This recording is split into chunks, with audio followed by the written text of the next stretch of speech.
C'est super dur de changer. Est-ce que vous avez déjà essayé? Non, mais attendez, la vie, ce n'est pas un long fleuve tranquille. C'est difficile, ça. Alors, est-ce que vous vous demandez pourquoi certaines choses nous semblent insurmontables? Pourquoi avons-nous cette impression que tout est un combat? Et si ce n'était qu'une question de perception?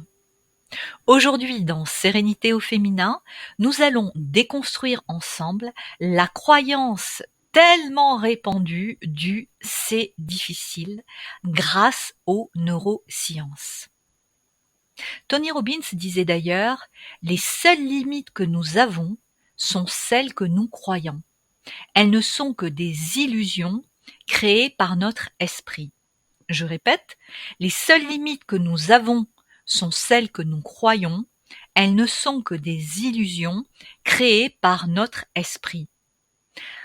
Alors, est-ce que cela veut dire que l'esprit, et nous allons voir plus particulièrement quelle partie du cerveau de l'esprit serait à l'origine de cette croyance limitante, et de tant d'autres au passage? Eh bien, c'est exactement ce dont nous allons parler juste après. Mais avant, comme de coutume, bienvenue dans Sérénité au féminin, explorer, ressentez, rayonnez, le podcast qui accompagne les femmes à gagner en sérénité émotionnelle et relationnelle, à développer aptitudes et conduites relationnelles, en osant être soi, libérée du regard des autres. Je suis Pascal, votre hôte, et aujourd'hui nous allons donc essayer de comprendre cette croyance du point de vue des neurosciences, et je vous partagerai également les 3 premières des 15 clés que je vais vous proposer pour arriver à sortir de cette croyance. Et les 12 clés complémentaires vous seront partagées lors du prochain atelier offert du lundi 17 mars à 20h30. Alors, tant que je parle du mois de mars, c'est vrai que le mois de mars va amener un vent de renouveau printanier. Et tout cela fera l'objet de plusieurs petites capsules vidéo. Donc, je vous donne rendez-vous sur ma chaîne ou sur ma page Facebook ou sur ma page LinkedIn. OK? Et puis, progressivement, Instagram va être remis à jour aussi. Alors pour celles qui tomberaient sur cet épisode de podcast pour la première fois, je vous fais une petite présentation rapide et ensuite pour tout le monde, un rapide rappel chronologique de nos prochains rendez-vous. Alors, donc je me prénomme Pascal et depuis plus de 10 ans, j'accompagne et forme des équipes, des individuels sur ces thématiques de l'accompagnement des émotions, mais aussi de la gestion des conflits, de la communication positive, du développement des conduites et aptitudes relationnelles. Ok, et on m'a également sollicité par le passé pour accompagner des équipes, des individuels sur tout ce qui est prise de parole en public et authenticité dans l'expression. Alors pour ne citer que quelques-uns des partenaires qui m'ont eu fait confiance, parce que c'est vrai que depuis 10 ans, je suis plus 7 ans maintenant, je suis plus dans de l'accompagnement individuel, je fais moins de formation, mais je reste ouverte à toute sollicitation dans ce sens. Ok, il y a notamment la ville de Sénaux, il y a également Petit Pas dans le pays de Gex, à côté de Genève, il y a également les familles rurales du 04, le réseau des bibliothécaires du 13, la chambre d'agriculture du 38. Donc j'ai accompagné des structures, des individuels, des équipes, vraiment sur les thématiques que je viens d'énoncer. D'ailleurs, je remercie ces partenaires parce que je sais qu'aujourd'hui, certains sont auditeurs ou auditrices de ce podcast. Et donc, je continue, même si depuis 2 ans, j'accompagne plus spécifiquement les femmes, je continue aussi, bien sûr, à répondre à toute demande, aussi bien du public masculin que des demandes de formation ou de supervision d'équipe. Ensuite, les possibilités pour nous retrouver pour ce mois de mars. Donc déjà, les prochaines sessions de un temps relaxation et journaling, c'est les 14 et 29 mars. Bien sûr, c'est là un espace qui va au-delà du fait de se détendre, de se relaxer, d'apprendre à libérer les tensions physiques, psychiques, d'harmoniser le corps et l'esprit, de développer aussi une meilleure écoute et conscience corporelle, parce que telle qu'est conçue cette session d'1 heure, en fait, elle permet aussi vraiment, il y a des exercices de journaling qui sont proposés. Ça permet d'adopter en fait les bons réflexes pour se poser, prendre enfin ce temps pour se demander comment ça va, où est-ce qu'on en est de notre hygiène émotionnelle, de la satisfaction de nos besoins, etc. Donc vous avez un véritable accompagnement, vous êtes guidé et vous êtes soutenu. Donc c'est quand même plus facile de vous bloquer sur vos agendas 2 sessions mensuelles par mois. D'accord? Et puis ensuite, j'ai lancé, vous l'avez vu, des ateliers en ligne offerts. Donc c'est chouette et ça va continuer. Dorénavant, les ateliers en ligne offerts seront les lundis. Il y aura 2 possibilités d'horaires au choix. Donc il y a un lien dans la description. Vous regardez les thèmes qui vous intéressent, vous choisissez l'horaire qui vous convient et on se retrouve les lundis pour aborder des ateliers pratico-pratiques. On n'est pas dans de la conférence, on n'est pas dans de la masterclass, parce que j'avais vraiment envie d'avoir un espace où vous n'alliez pas simplement chercher de l'information et encore accumuler des connaissances et de l'information, mais où au contraire, vous allez avoir un espace où vous pouvez pratiquer, où vous pouvez vraiment essayer, expérimenter, ok? Parce que je crois vraiment au pouvoir du passage à l'action et de l'expérimentation. Donc tous les lundis, vous avez un espace vraiment pour ça. Et ce lundi 17 mars, eh bien, je vous donnerai 12 clés complémentaires pour arriver à changer la fameuse croyance du c'est difficile. Ok? Et puis sachez que je lance aussi des conférences, une par mois, le dernier dimanche de chaque mois, conférences en ligne sur des thématiques plurielles. Ce dimanche 31 mars, je vous partagerai ce qui, moi, là, ça sera un spécial aidante, ce qui pour moi a été difficile dans l'acceptation de la transformation, en fait, de la nature de la relation avec un senior atteint de troubles neuroévolutifs.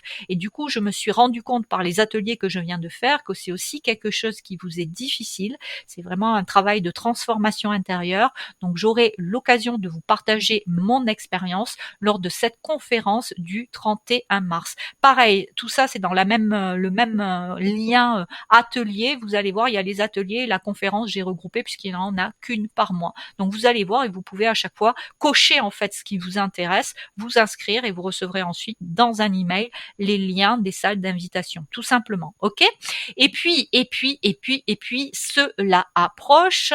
Le 21 mars sera le jour de la diffusion de l'interview de Force Femmes, dans le cadre du Podcaston, qui est un événement caritatif international et donc qui met en avant des associations caritatives. Comment? Eh bien, sous la forme d'interviews qui vont être diffusées comme ça simultanément du 17 au 21 mars.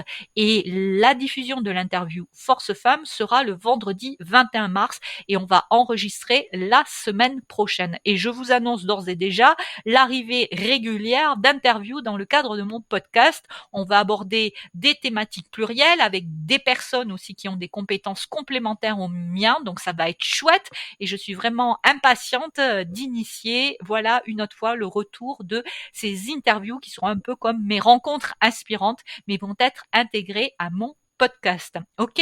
Et puis, bien sûr, toujours la possibilité de vous ressourcer en Aveyron, des stages ressourcement qui suivent la dynamique et le rythme des saisons. Vous savez que chaque saison sont dans des énergies différentes, nous amènent dans des dynamiques différentes. Donc, le prochain sera du 19 au 21 avril. Là aussi, vous avez un petit lien dans la description si vous avez envie d'en savoir plus, de voir les dates, les thèmes. On va célébrer le renouveau printanier. Vous savez que le printemps, on se réveille de l'hiver, on est encore un peu engourdi, on se remet en mouvement, on sème, ok, on sème S-E, accent grave M-E.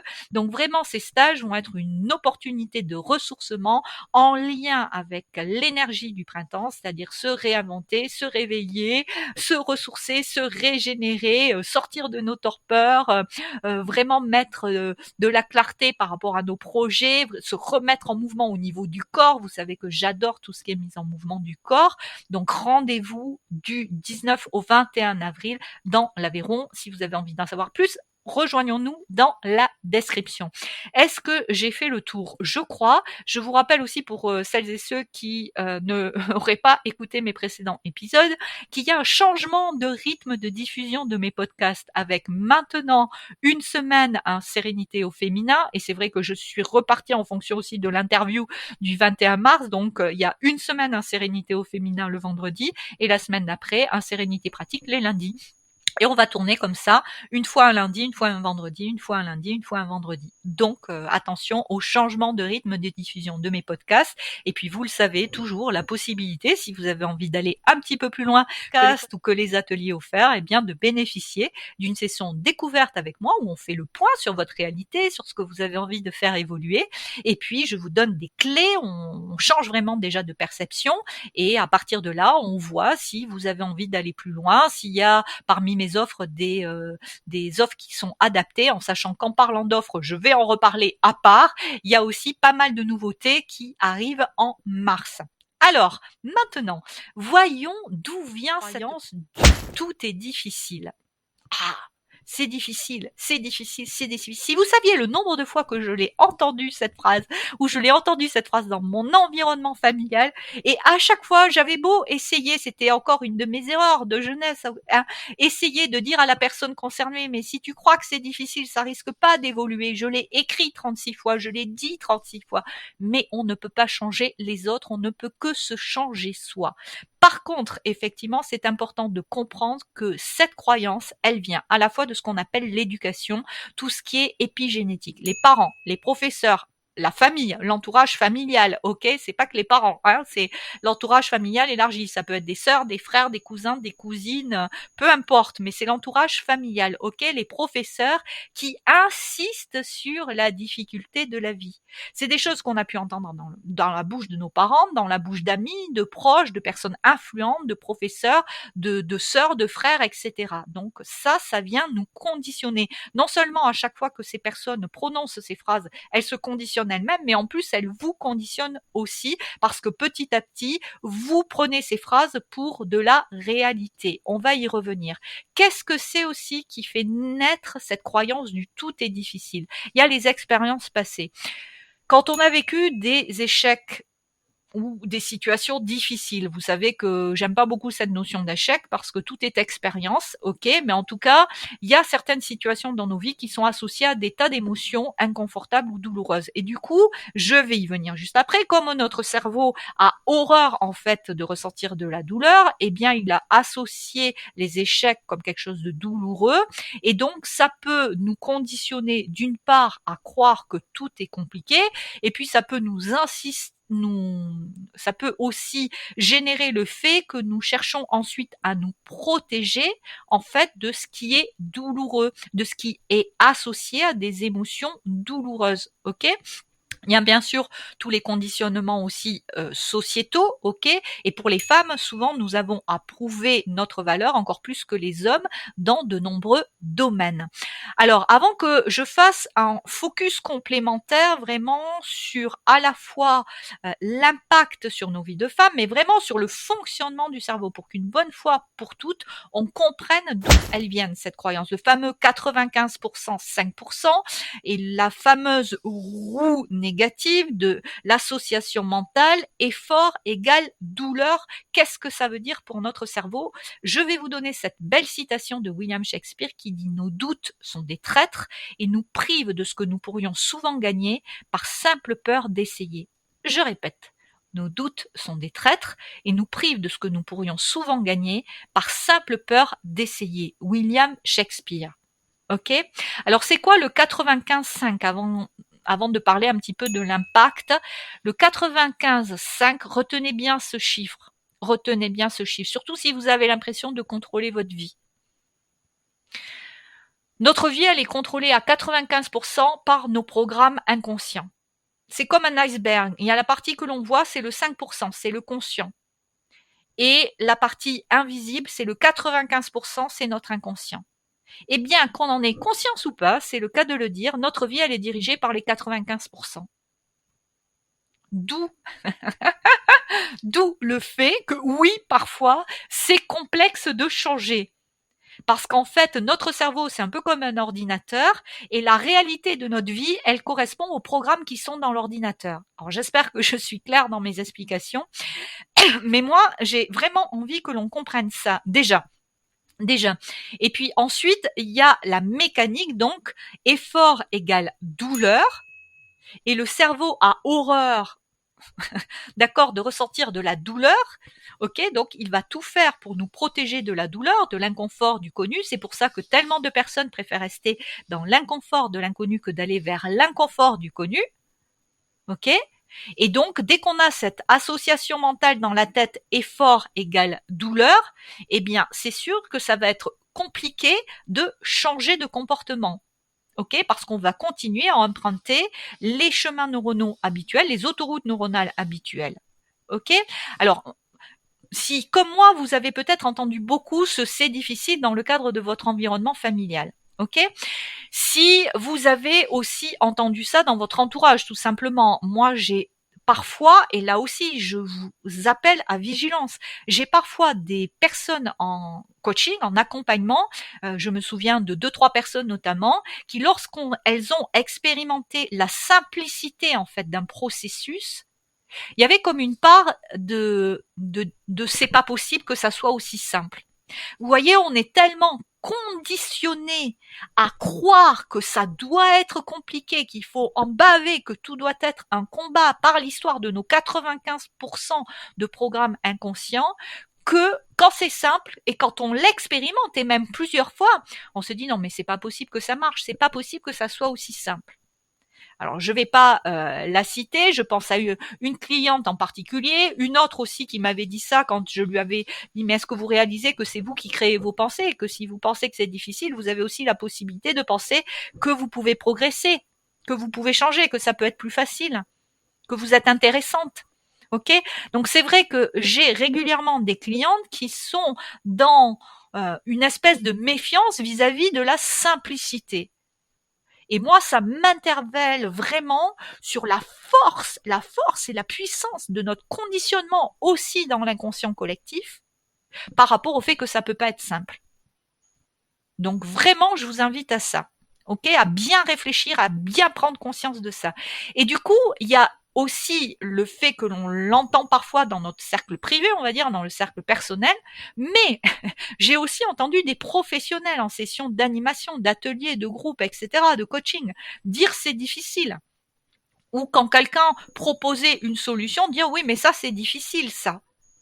Ok, alors c'est ok, on est tous avec quasiment avec cette association mentale tellement on est formaté, conditionné à croire que c'est difficile, ok, par nos programmes du 95%. Mais ce qui me semble intéressant quand on a des postures professionnelles, c'est si ça nous échappe, si on n'a pas réfléchi en amont sur nos propres croyances par rapport aux thématiques, etc., ou si à un moment donné, il y a quelqu'un dans le groupe qui dit ça, ben c'est juste qu'on explique et qu'on repose le cadre et qu'on explique aux gens, en fait, pourquoi on a cette croyance. C'est ça la pédagogie, c'est ça aussi enseigner, c'est ça transmettre, c'est vraiment expliquer. Et du coup, quand ça fait sens et on comprend pourquoi effectivement la mise en œuvre de nouveaux comportements demande parfois de l'engagement. Alors ça ne veut pas dire que pour toutes les croyances ça va demander 1 an, 2 ans, 6 mois, 3 mois, etc. Mais il y a certaines fois en une séance on peut vraiment faire des switches de certaines croyances. Pour d'autres personnes il faudra quelques séances et pour d'autres personnes il faudra des semaines ou des mois. Et ça dépend bien sûr les programmes. Depuis quand ils sont là. Et il faut savoir que la plupart des programmes qui se construisent dans notre ordinateur, c'est-à-dire dans notre cerveau, d'accord, à l'intérieur de nous, entre 0 et 7 ans, conditionnent le reste de notre réalité, de notre vie. Donc, et parfois même à la conception, c'est-à-dire même dans la construction du fœtus dans le ventre de la maman. D'accord? Donc c'est tout un travail de déconstruire en fait les conditionnements de notre personnalité, de notre ego, qui est pas un ennemi à abattre, qui est la résultante en fait de nos conditionnements, de nos programmes. Et ces programmes, eh bien, ils nous servent pas, ils nous aident pas dans notre vie. Ok? Mais du coup, oui, il est possible de les changer par des techniques de reprogrammation. Il y a des outils pluriels, il y a des techniques plurielles. Et pour certaines personnes, je vous avais notamment, et je vous renvoie à la vidéo que j'avais fait sur comment passer d'une pensée non soutenante à une pensée soutenante avec 5 questions utiles. Donc pour certaines personnes, eh bien, se poser un certain nombre de questions va suffire à faire des switches de croyances et des switches de pensée. Pour d'autres, il faudra des audios de reprogrammation, de la musique subliminale, travailler sur d'autres types d'outils pour arriver à reprogrammer. C'est pour ça que vous avez des programmes sur 21 jours, 50 jours, 60 jours, 90 jours, parce que ça prend du temps de créer une nouvelle autoroute neuronale. Ok ? D'accord? Donc, comment cette croyance elle impacte nos vies? Ben, ça, il suffit de se poser la question. Il va y avoir de la procrastination, ok?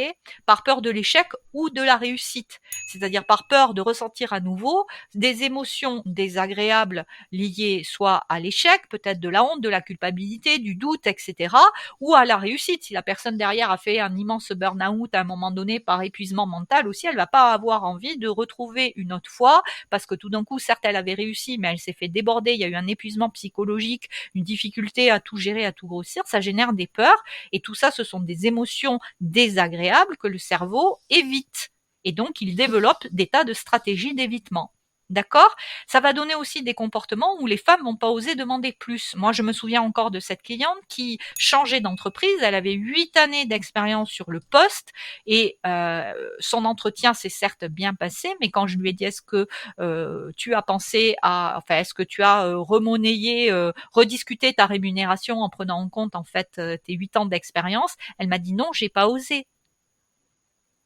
Oui, mais à un moment donné, sur une prise de poste, vous avez 8 ou 10 ans d'expérience ou même 5 ans ou 3 ans, je veux dire, eh bien, c'est important de monnayer votre expérience, ok? Et là aussi, c'est la résultante de nos programmes, de nos conditionnements, d'un manque de confiance en soi, d'estime de soi, etc., etc. Et ça impacte, et encore plus quand ce sont des femmes, d'accord? Ça peut nous pousser aussi à accepter des situations inconfortables. Et juste après, je vais parler vraiment des différentes parties du cerveau. Vraiment, on va rentrer dans le détail de la mécanique du cerveau. Mais encore une fois, ça peut se manifester aussi par l'acceptation de situations inconfortables. Et du coup, il y a des femmes qui vont accepter des choses inacceptables ou difficiles en pensant que c'est normal. C'est normal de souffrir. C'est normal que ça soit dur. C'est normal d'en baver parce qu'on est conditionné par nos fameux programmes du 95%. Ok? Et comme ça va conduire aussi à des pratiques d'épuisement en mettant beaucoup plus d'efforts que nécessaire pour prouver à soi-même ou aux yeux des autres notre valeur. Ok?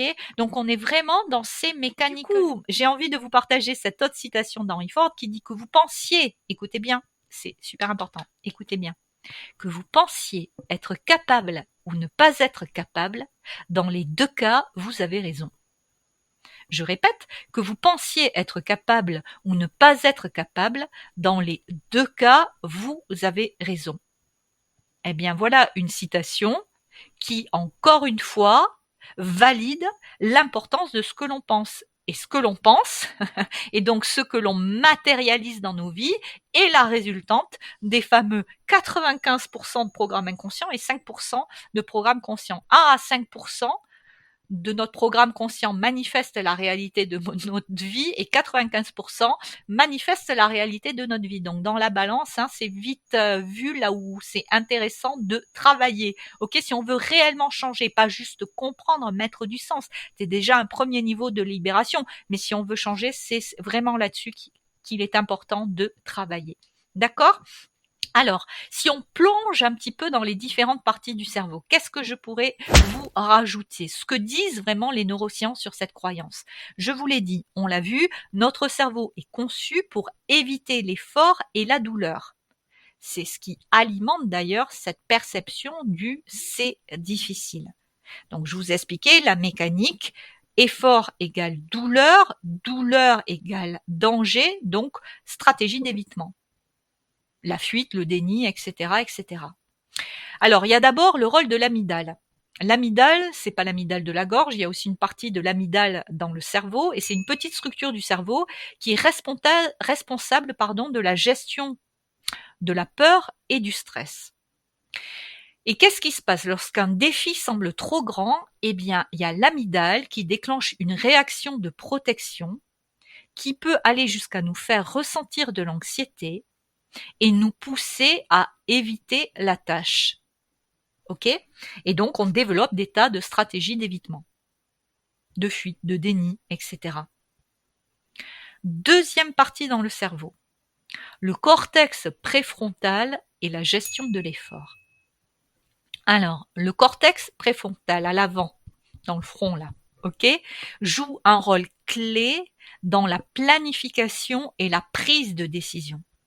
Et lorsqu'il perçoit un effort comme trop intense, il peut générer un sentiment de fatigue mentale, de confusion mentale, pour nous inciter à abandonner et préserver notre énergie cognitive. Donc ça aussi, c'est important de comprendre le rôle de l'amygdale, qui lorsqu'un défi est trop grand, déclenche une réaction de protection par rapport à la peur ou au stress, jusqu'à nous faire éviter la tâche, c'est-à-dire jusqu'à parfois abandonner la tâche. Ok. Ensuite, il y a le cortex préfrontal qui est en lien avec la gestion de l'effort, qui lui joue un rôle clé dans la planification et la prise de décision. Et lorsqu'un effort est perçu comme trop intense, il peut générer un sentiment de fatigue, de confusion mentale pour nous inciter à abandonner et à préserver notre énergie cognitive. Donc c'est important, comprenez bien comment fonctionne le cerveau. Et après, il est possible d'aller voir les différentes techniques pour changer ces programmes. Ok. Ensuite, il y a ce qu'on appelle le circuit de la récompense et la dopamine. Et là aussi, on a beau l'intégrer dans les process. Moi, je sais que c'est systématiquement quelque chose qui est intégré à mes process d'accompagnement quand on va sur la mise en œuvre d'un changement de comportement. Je vous dis, il y a des changements de comportement qui sont faciles à mettre en œuvre. Vraiment, en une fois, en une séance, en 2-3 séances, c'est réglé, on n'en parle plus. Mais il y a vraiment des programmations qui sont anciennes, qui sont très vieilles, qui sont vraiment très renforcées et qui vont demander plus d'engagement ou la croisée d'outils pluriels, de travailler sur tous les plans, etc., etc. Voilà, donc ça dépend vraiment de votre histoire personnelle, de vos bases, de ce qui s'est passé entre vos 0 et 7 ans, de vos expériences passées, etc., etc. Alors c'est quoi ce fameux circuit de la récompense? Moi, je l'inclus à chaque fois, mais les gens, je vois bien qu'il y a quelque chose qui est un petit peu avec une difficulté à comprendre l'importance que ça a.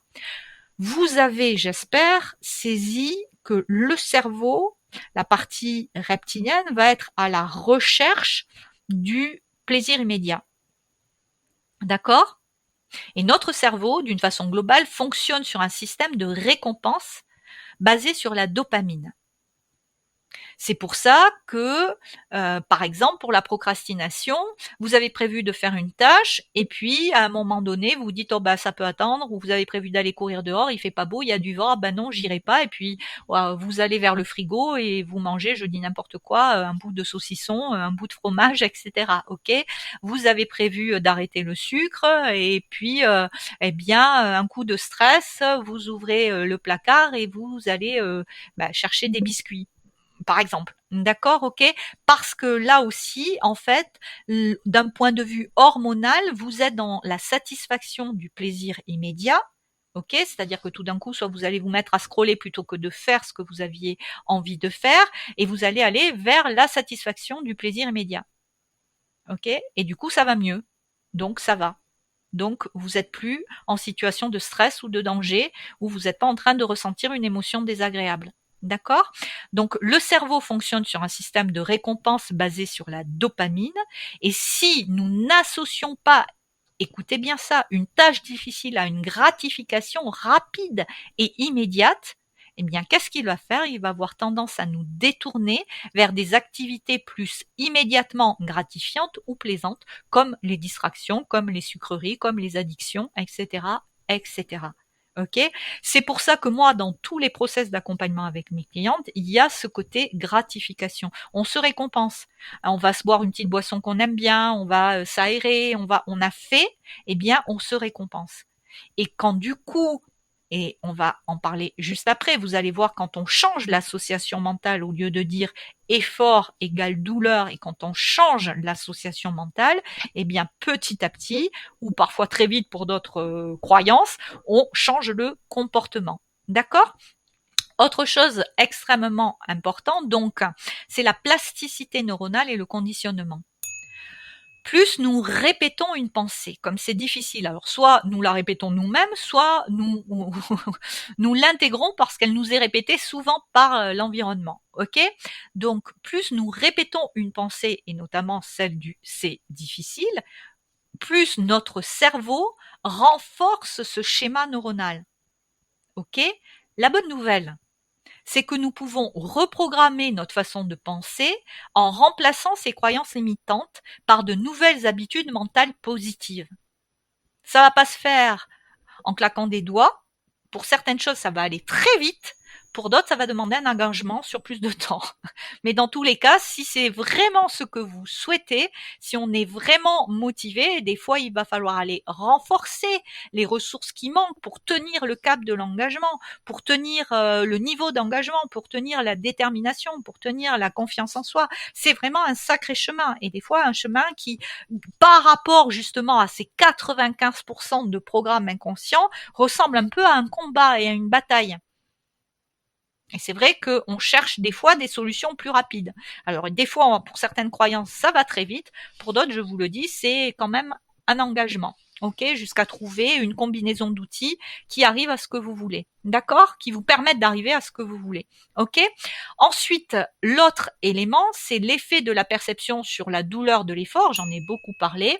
Et notamment, il y a une étude menée par Carole Devec, qui est psychologue spécialisée en motivation, qui montre que les personnes qui adoptent un mindset de croissance, alors c'est quoi un mindset de croissance? Eh bien, ça va me permettre déjà de vous donner une première clé.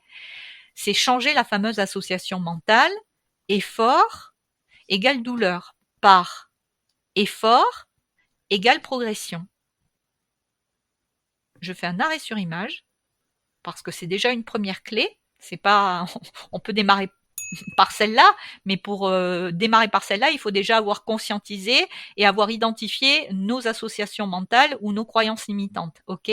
Donc la première étape, mais c'est une possibilité pour changer cette association mentale. Si vous avez la croyance, l'association mentale que effort égale douleur, eh bien vous pouvez vous proposer de créer une nouvelle association mentale qui est effort égale je progresse.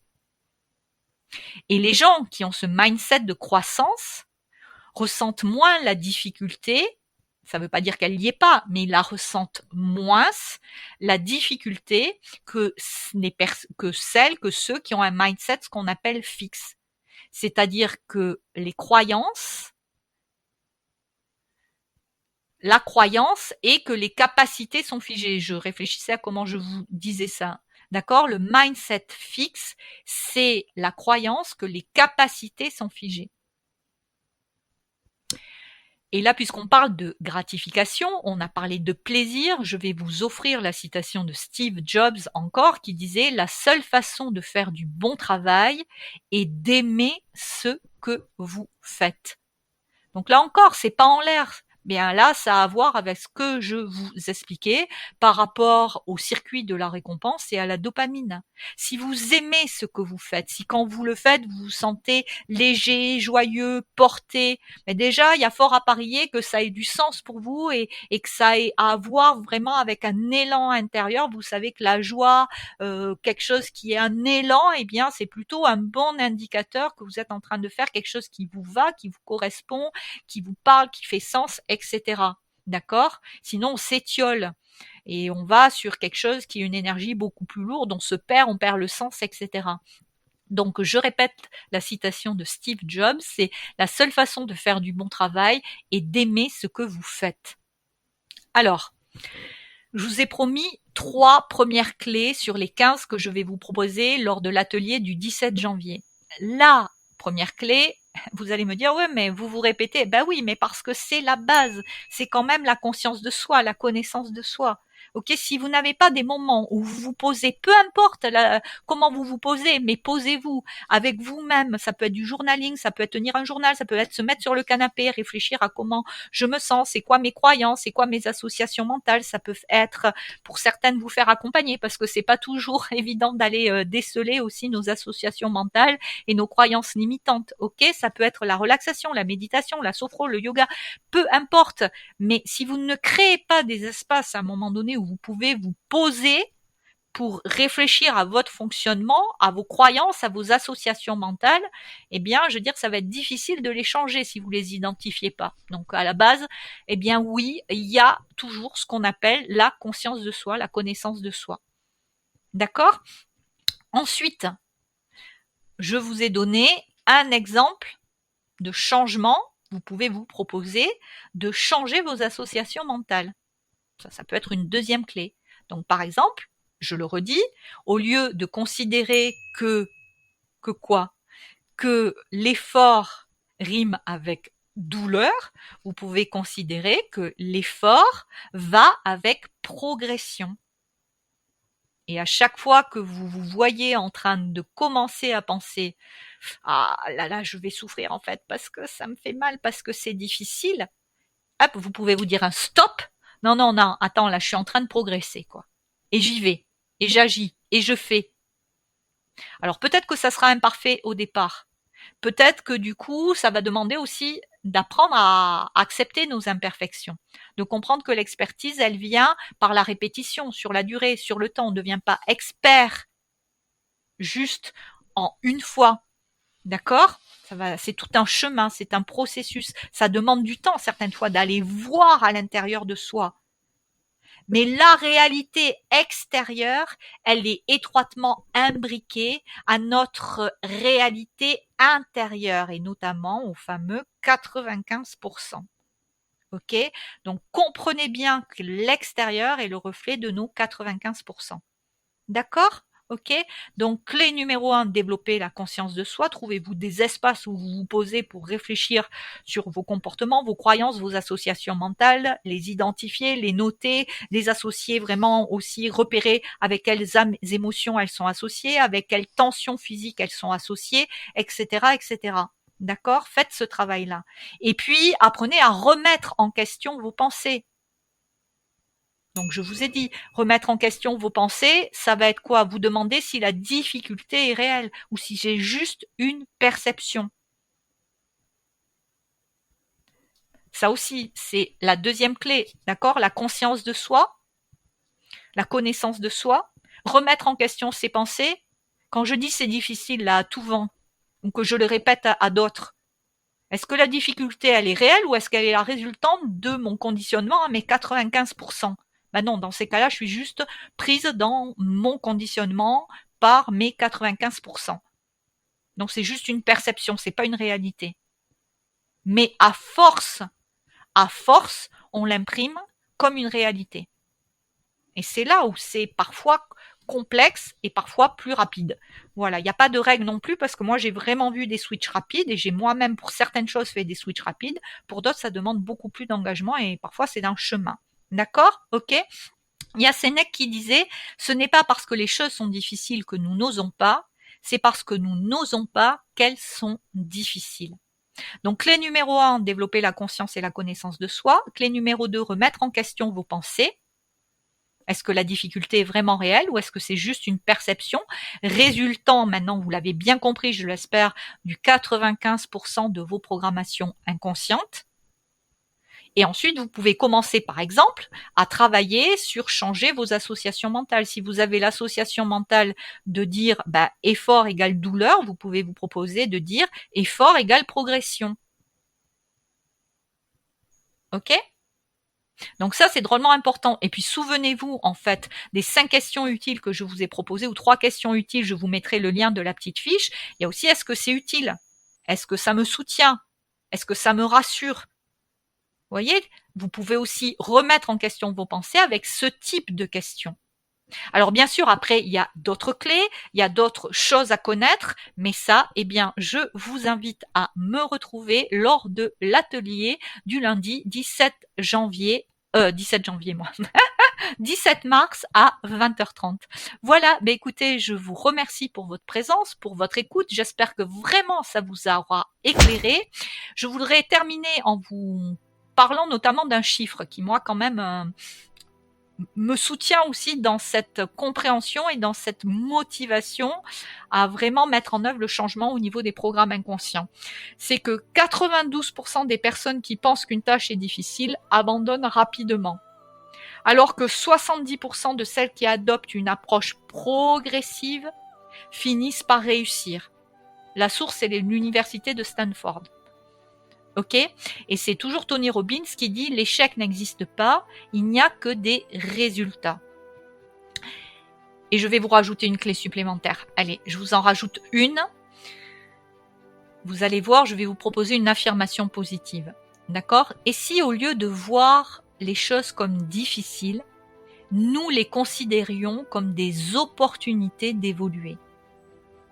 Par exemple, je choisis de voir la simplicité et l'opportunité dans chaque expérience. Je choisis de voir la simplicité et l'opportunité dans chaque expérience. Le mot choix, il est important. Et ça sera ma dernière clé, ça sera cette affirmation, ma dernière clé pour cet épisode. Ok ? Si la personne en face de vous, elle n'a pas envie de choisir la simplicité, pour toutes les raisons que j'ai déjà évoquées. Il y a des gens vraiment qui aiment la complication, pour les raisons que j'ai évoquées. D'accord ? Des fois, ils en ont même pas conscience. Et des fois, ils en ont conscience, mais ils persévèrent. Donc là, c'est autre chose, c'est une autre problématique qui leur appartient. D'accord ?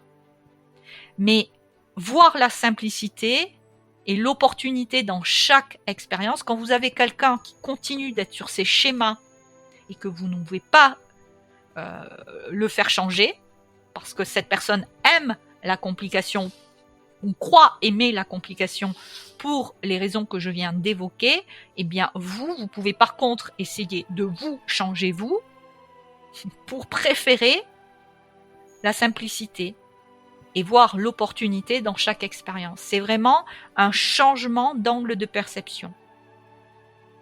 Et il y a des personnes qui, avec un culot et un aplomb considérable, vont vous dire qu'elles préfèrent le doux, le simple, etc. Mais en réalité, elles sont gouvernées par leurs 95%. Et du coup, elles vont répéter leur mécanique, elles vont répéter leur c'est difficile, elles vont répéter les postures qu'elles ont depuis des années parce qu'elles sont prises sous le joug des 95%. D'accord ? Donc voilà, c'était un gros épisode. Donc merci d'avoir été présente, merci d'avoir été présente jusqu'au bout. Je pense que vous avez maintenant des clés claires par rapport à comment se met en place cette croyance sous l'angle des neurosciences. J'espère que vous avez compris, en tout cas c'était vraiment l'intention de cet épisode, de l'importance de vos 95% par rapport à la réalité de vos vies, que vous serez à même de l'expliquer aussi à vos enfants, aussi à vos proches, ok, mais en sachant que le plus important, c'est que vous le compreniez. Parce qu'encore une fois, on a beau l'expliquer des fois à notre entourage, à nos proches, si l'environnement n'a pas envie d'entendre ou de comprendre, vous ne changerez pas votre environnement. Donc la seule personne que vous pouvez changer, c'est vous et votre perception des choses. Donc attelez-vous à vous changer vous, et c'est comme ça que vous créerez petit à petit une autre réalité. Donc je vous remercie vraiment sincèrement d'avoir partagé ce moment avec moi. Si cet épisode vous a éduqué, vous a inspiré, vous a donné des connaissances, eh bien merci d'avance de le partager, de le liker, d'en parler autour de vous, de me laisser aussi un commentaire. Et c'est avec beaucoup de plaisir que je vous retrouve dans le prochain Sérénité pratique, qui sera comme tous les Sérénités pratiques, une invitation complémentaire à passer à l'action, et bien sûr je vais compléter cette thématique-là et je vais vous demander en guise de conclusion, et vous, quelle première action seriez-vous prête à mettre en place dès aujourd'hui pour déconstruire cette croyance? Et je vous propose de me partager cette première action en commentaire ou sur les réseaux sociaux. Voilà, souvenez-vous que c'est toutes ensemble que nous contribuons à construire un monde plus serein. Donc moi, je vous dis à très bientôt et je vous souhaite un excellent week-end.